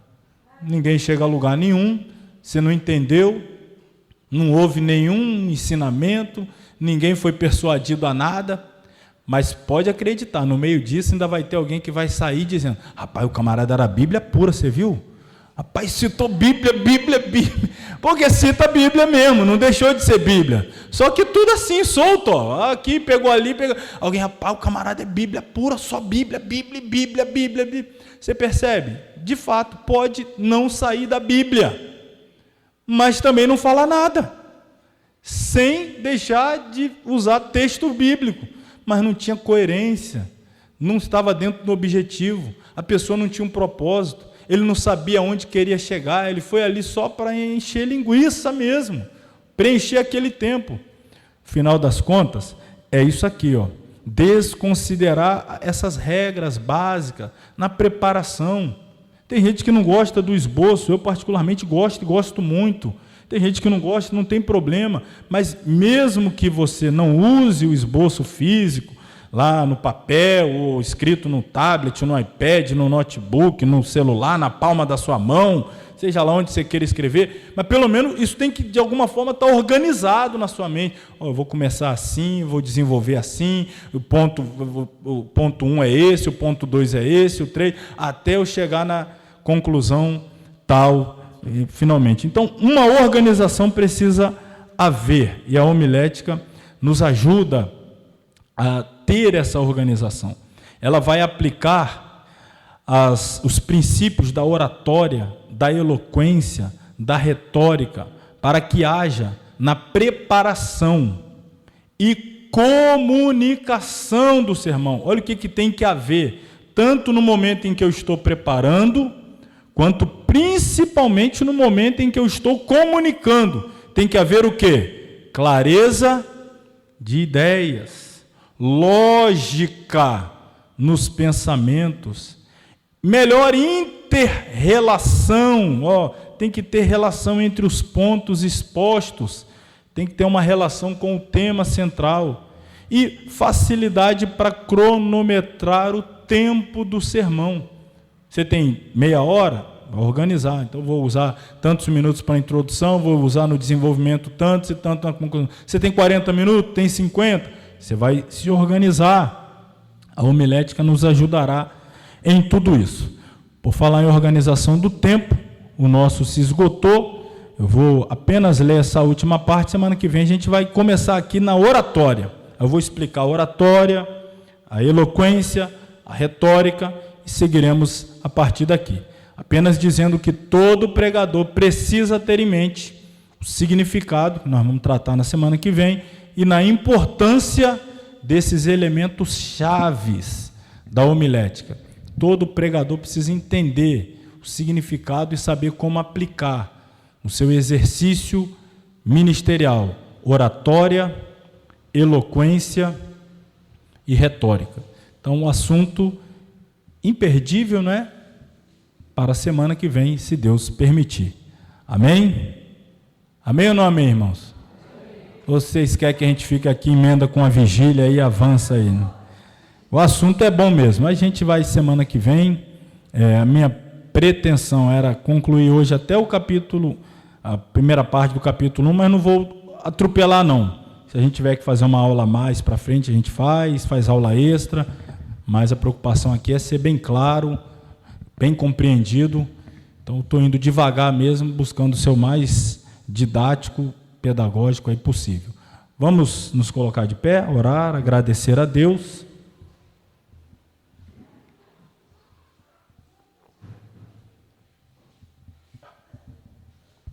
Querido Deus e Pai, mais uma vez agradecemos ao Senhor por mais uma noite abençoada, de ensinamentos que objetivam trazer qualidade à nossa vida espiritual e também ministerial, nos ajudar a ser mais úteis, mais profícuos no exercício do ministério para a glória do Teu nome. Continua abençoando Teu povo, Teus filhos, cada aluno, os que aqui estão, os que à distância nos acompanham, que a bênção do Senhor continue sendo estendida sobre a vida de cada um de nós. Leva-nos em paz aos nossos lares, guardados e protegidos pelas Tuas potentes mãos. É a nossa oração em nome de Jesus.